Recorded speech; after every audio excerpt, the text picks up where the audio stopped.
E aí, quando a gente pensa aqui em liderança, dá para a gente pensar que ela tem algumas dimensões, né? Então, a primeira delas é que a gente precisa saber fazer alinhamentos com o time. Então, por exemplo, uma prática que eu tenho muito, eu gosto muito de fazer isso contratei uma pessoa nova.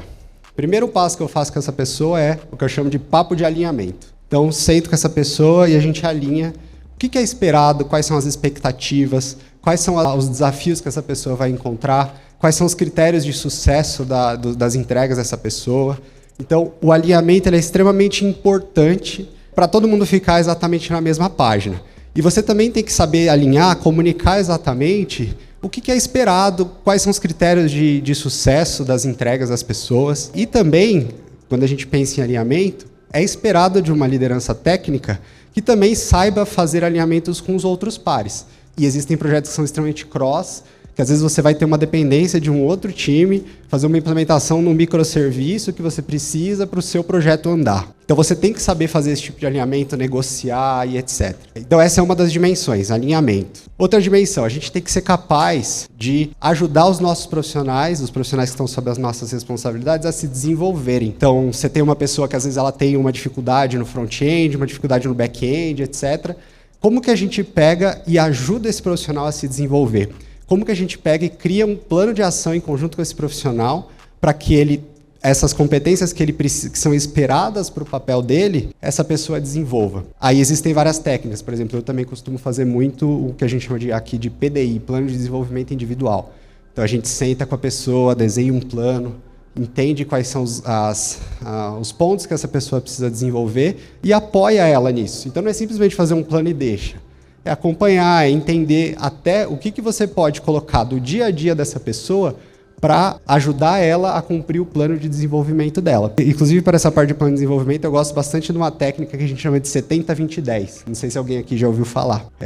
Que é basicamente assim. Às vezes a gente acredita que desenvolvimento é simplesmente você pegar, ler um livro, fazer um curso. Só que na prática mesmo, isso deveria ser 10% do que você investe de investimento. Investe no seu desenvolvimento ou no desenvolvimento das pessoas. O que é mais efetivo? É você fazer as coisas de fato, né? Então, o que é o 70-20-10? É você colocar 10% realmente para essas coisas mais formais, 20% para as coisas mais sociais, como, por exemplo, um pair programming, é você fazer um job rotation, você apoiar uma outra área em alguma determinada coisa, e 70% no trabalho mesmo. Então, se um desenvolvedor ele precisa desenvolver as skills de back-end, põe ele para fazer back-end. Coloca para fazer pair com alguém do time e ajuda essa pessoa a se desenvolver. Então, esse 70-20-10, ele faz essa redistribuição.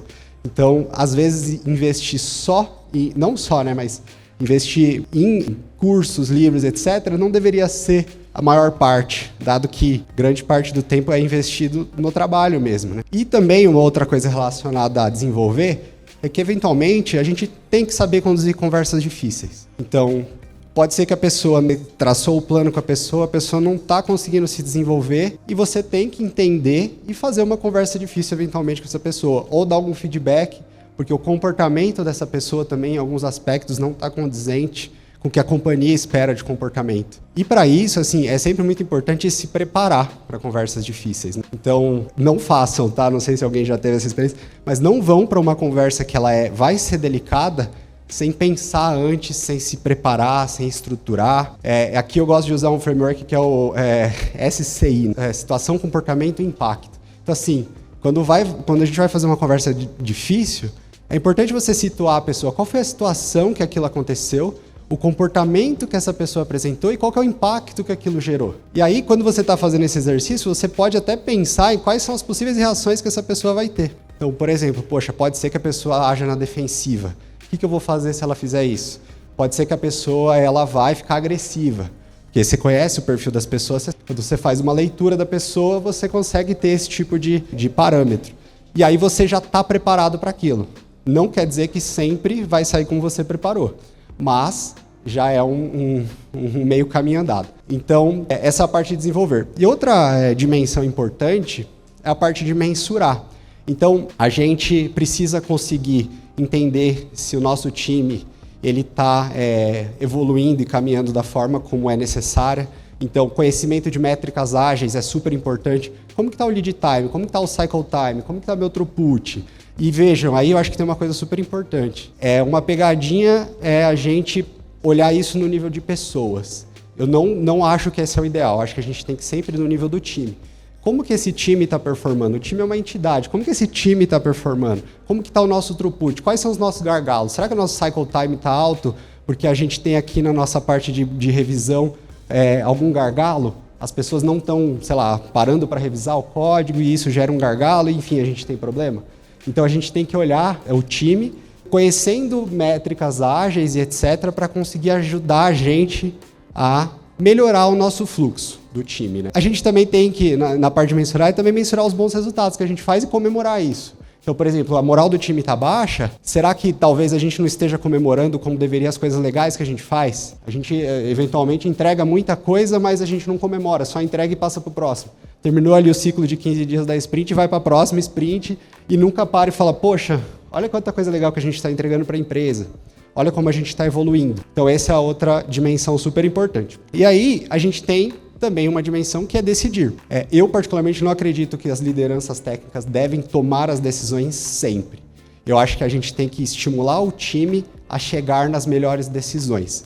Então, assim, ao invés de decidir exatamente, vamos usar a tecnologia tal, gerar discussões com o time sobre qual a melhor tecnologia para usar. Vamos testar isso? Vamos testar aquilo? Vamos fazer uma POC com isso?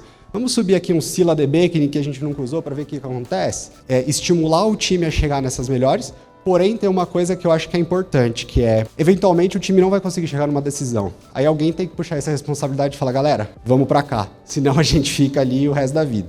Eu já passei por isso e às vezes a gente tem que... Eu vou falar um pouquinho rapidamente sobre isso também depois, mas às vezes a gente tem que realmente decidir e falar, galera, vamos, só que claro, sem